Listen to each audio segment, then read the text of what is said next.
हनुमान जी का जन्म भारतीय पौराणिक कथाओं में एक अत्यंत रहस्यमयी और दिव्य घटना मानी जाती है। विभिन्न ग्रंथों में उनके जन्म की कथाएं थोड़ी विभिन्न हो सकती हैं, लेकिन सभी में उनका ईश्वर से संबंध और विशेष उद्देश्य प्रमुख रूप से दर्शाया गया है। वाल्मीकि रामायण में जो उत्तरकांड है, हनुमान जी को वायुपुत्र उसमें कहा गया है। अंजना देवी एक अप्सरा थी जिन्हें श्रापवश वानरी रूप में धरती पर जन्म लेना पड़ा।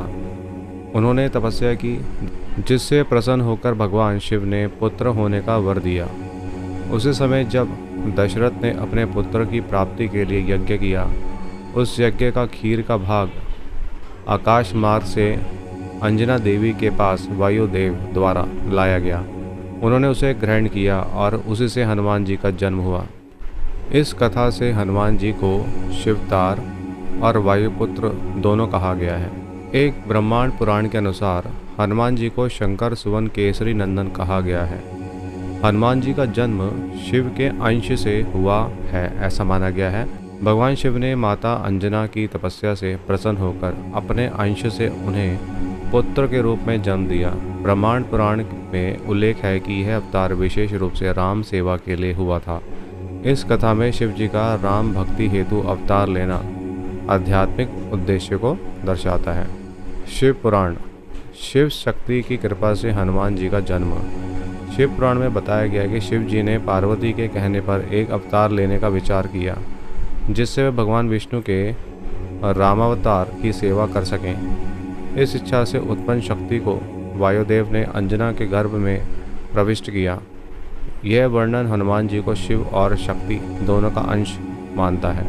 महाभारत में हनुमान जी को पांडवों के भाई भीम से एक ही पिता वायुदेव के पुत्र के रूप में वर्णित किया गया है। यहाँ भी संकेत मिलता है कि हनुमान जी वायुदेव की शक्ति से उत्पन्न हुए हैं। यह हनुमान जी के देवपुत्र रूप को दृढ़ करता है।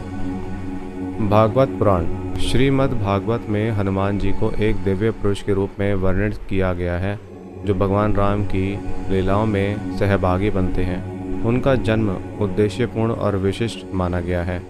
यह ग्रंथ हनुमान जी के चरित्र को एक लीलावतार के रूप में दर्शाता है।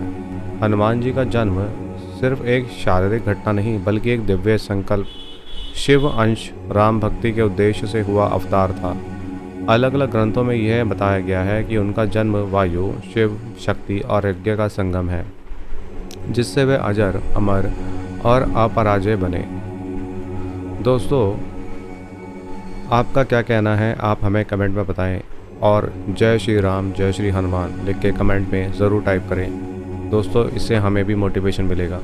तो दोस्तों, अगर आपको यह जानकारी अच्छी लगी और ऐसी ही जानकारी प्राप्त करने के लिए आप हमारे चैनल वो आनंद को अवश्य ही सब्सक्राइब, शेयर और लाइक कीजिएगा। बहुत बहुत धन्यवाद दोस्तों। भगवान आप सभी का, हम सब का भला करें।